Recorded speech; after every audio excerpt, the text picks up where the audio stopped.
afternoon, everyone. It's so great to be here and speaking with you today. As mentioned, I've been with One Acre Fund for about 5 years now. And when I started with One Acre Fund, we were really in startup mode. And as I started, I was wearing a lot of different hats. Anything from, creating training programs for our internal staff to build capacity, creating programs for our expansion model in Kenya, as well as running trials on potential products. So I've worn a lot of different hats, and over the years I've really seen us grow from being in startup mode to what is now into expansion mode. So I want to talk to you a little bit today about how we scaled and the things that we found challenging and important, so hopefully you can learn from our lessons and our failures. And the way I'm going to do that is talking to you today about two of probably the unsexiest things in the world, and that's farming and back office systems. But hopefully you're going to leave here today understanding why both of those are so important. But to start off, to give you a little bit of background on the story of One Acre Fund. It was started recently, about 8 or 9 years ago, and it was the brainchild of Andrew Yoon. And he was probably like a lot of you here today. He was going through his graduate program, and he was doing his internship between his first and second years down in South Africa. But on a whim, he went to visit some friends in Kenya. And traveling around in Kenya, he saw something that struck him, right? He saw, as he was traveling around, 2 fields of neighbors right next to each other. But there was a massive discrepancy between the harvests of both of those fields. One neighbor would have these beautiful stalks of maize with huge kernels, which meant that family was food secure. And right next to them, the neighbor facing the same agroecological conditions, facing often the same economic conditions, would have a field with stunted maize, very few kernels, leaving that family hungry and still in poverty. And he wanted to figure out why that was, what was causing that discrepancy when they were living right next to each other. And what he found was fairly simple. It was access to opportunity, access to financing, and access to the tools that they would need to grow better harvests. And so from that, on that whim of a trip, the idea was born for One Acre Fund. And to give you a little bit about who we are and kind of what makes us unique in terms of social enterprise, we serve smallholder farmers. These are farmers throughout the world who have between half an acre and just a few acres of land, and much of the world does not serve them. And like most other social enterprises, we don't operate like a charity, we operate like a business. So our smallholder farmers pay for our services. And I think what makes us quite unique right now is our ability to scale. We're scaling rapidly. We currently serve about 200,000 farmers across East Africa, but hope to grow to 1 million farmers by the year 2020. And we plan to do that both through our direct program and through partnering with governments and other private sector organizations. And where we operate, right now we have full operations in 4 countries in East Africa, in Kenya, Rwanda, Tanzania, and Burundi, but we're talking about scale. So we also have pilot programs in Ethiopia, Uganda, Malawi. We're opening up pilots as well in the coming year in Zambia and Myanmar. So although we're currently located in East Africa, we have plans to expand across sub-Saharan Africa and further across the world. And that's because there's a huge challenge out there. 75% of the world's poor are farmers, and they rely on agriculture as their primary source of economic activity. But unfortunately, those farmers aren't able to grow enough to feed their families and are food insecure. And they face a hunger season each year. And this is the period between when their harvest runs out from one year and when they are able to harvest the next season of crops. And during this period, they go through times of skipping meals, of substituting. And while that's difficult for adults, that is hugely detrimental to children.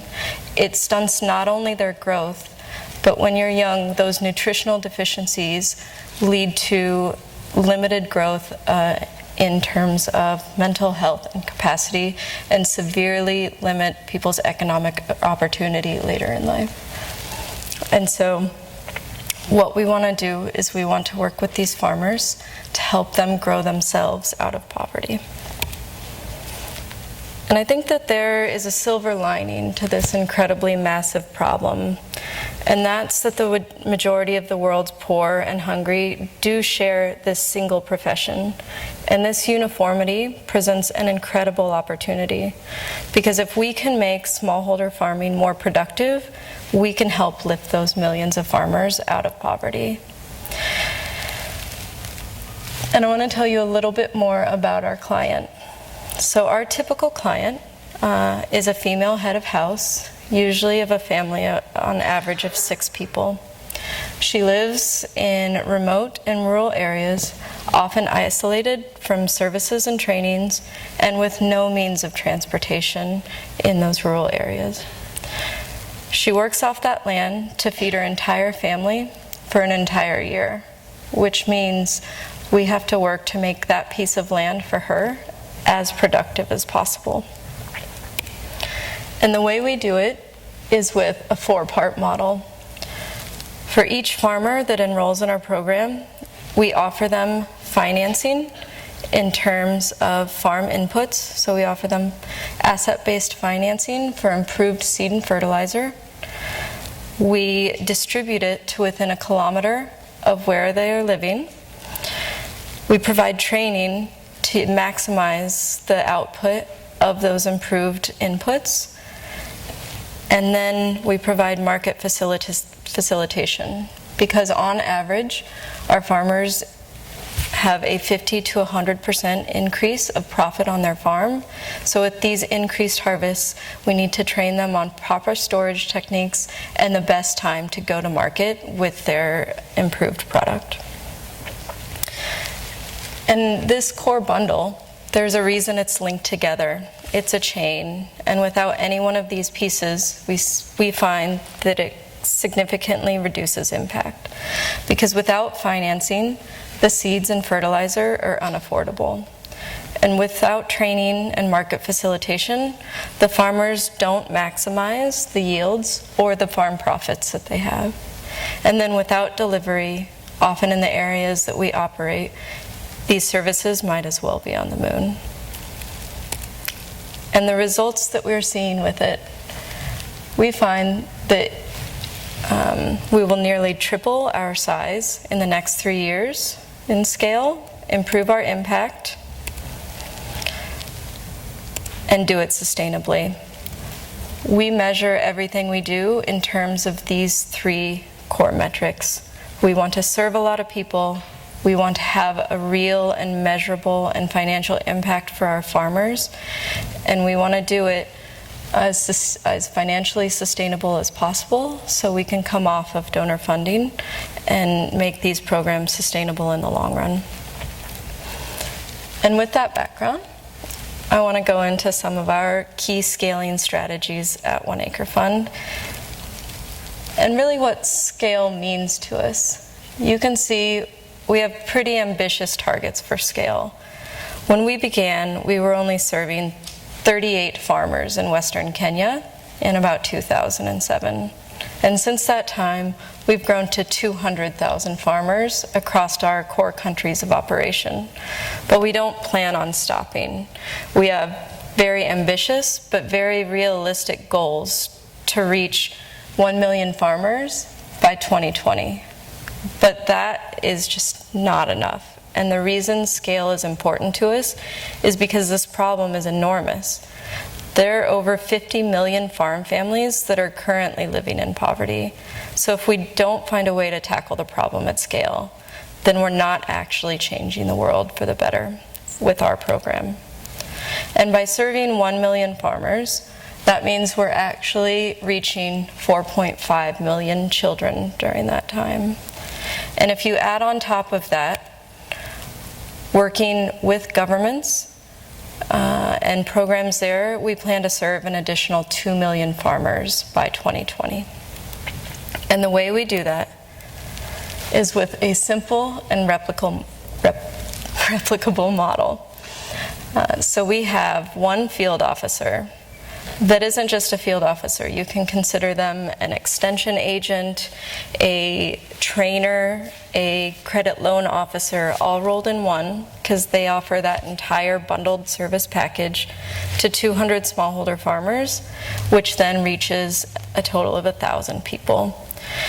And the way that we can do this is because we spent a lot of time developing this franchise model and this standard operating model that we can then set down in a new location, because we have standardized financial structures, standardized trainings and recruitment strategies and performance management systems, and even a very common culture across all of our countries of operation and all of our departments. So this means we don't have to start from scratch every time we want to move into a new location. So when we do move in, it's cheap, it's simple, and it's reliable. And as I mentioned, the reason we can do this is because of the emphasis we place on strong back office systems. So apologies for the cheesiness, but I'm going to use an agricultural analogy right now. And the way I like to think about back office systems is kind of like a climbing bean, where the plant is really like the program operation. And you can see here, our plants are growing, but they've just sprouted. So if you have a good program, this plant can grow like a weed. And with climbing beans, they can grow up to 10 feet long in just a matter of months. But all too often, these beans lack support, stunting their growth. And the support structure around the bean is actually every bit as important as the plant itself.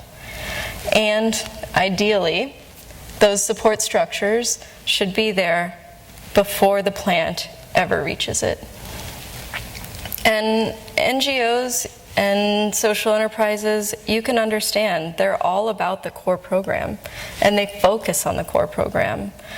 But at the same time, we need to be putting a lot of emphasis and focus into these supporting structures that will enable the plant to thrive. And this is systems. And these systems exist across almost any business or any organization, but because they're often one step away from the final product or one step away from the impact, they don't have that obvious or immediate need to address, so it's really easy to overlook them. But I'll encourage all of you who are social entrepreneurs out there and budding social entrepreneurs to think about these before things get too complex. So as soon as you feel like your program model is strong, that's the time to start to invest in these back office systems before your program is too complex to change it, or before you have to go through the growing pains of changing it too late. So in thinking about back office systems, you should always think about them yesterday. So I'm going to talk about the lessons that we've learned in our 4 key areas of back office systems. I'm going to start with supply chain. And as you saw in that 4-part model, distribution is a critical part of our model. So it's essential to our entire program, getting those physical goods from our suppliers down to the farmers before the rains happen, so that they can plant and get their strongest harvest. And honestly, in 2007, 2008, 2009, it was easy. We were delivering a simple product to a small number of farmers over a fairly small geography. But in 2012, we went in 1 year from serving 31,000 farmers to 78,000 farmers. And so we had to get our logistics system up to speed very quickly. And that's why I say do this early. If we had looked back on it, we would have started planning for this back in 2007 instead of planning for it in 2012, just before we had to deliver to farmers. Because then in 2012, that meant we had to create and develop our own inventory management systems and loading systems, delivery planning systems. It meant we had to trial out all of these different processes in the supply chain process just weeks before it went out to the farmers, which added a ton of complexity onto the already daunting task of getting all of these inputs out to farmers on time. And when I say creating systems, I don't just mean those IT systems that would help to manage all of the processes within the supply chain. I also mean the documents that go along with it, the forms that are standardized that allow you to track where a product is going and when it needs to get there, the process of actually physically handing a product to your customer so that it's the most efficient. So taking away from the private sector playbook and applying that to what you need to do and doing it early. And next is finance. Finance is something every single organization has to deal with, and it's the part that can get the most unruly the quickest. Because when an organization starts up, somebody might create a spreadsheet to track, payments going out and payments coming in. And then before you know it, you've got 40 spreadsheets living on one computer, and you have to update them manually by yourself every month. But if you had stepped back in the beginning and said, I know that I'm going to need one standard set of processes for finances that's going to allow me to easily see the costs going in and out so I can allocate resources where I want them and when I want them to the most efficient ways, then we'd be in a much better place. And as a brief example, in 2012 in Kenya, we went cashless with our operations, transferring everything over to mobile money. And in Kenya, we're lucky enough to have the infrastructure to be able to do that. But at that time, we were a fairly significantly smaller operation. We were able to go to cashless in just 1 month's time, even though that touched about 100 different processes and procedures and people that were involved. But 3 years later, now we're trying to go cashless in Rwanda, and we have a significantly larger organization, many more processes, many more people involved, and it's taken us more than 8 months to do it because of the complexity that's come with that change and that growth. So getting out of it ahead and planning for it is critically important. Next, information technology. And IT is no longer just for tech companies. It's a critical function for any quality operation.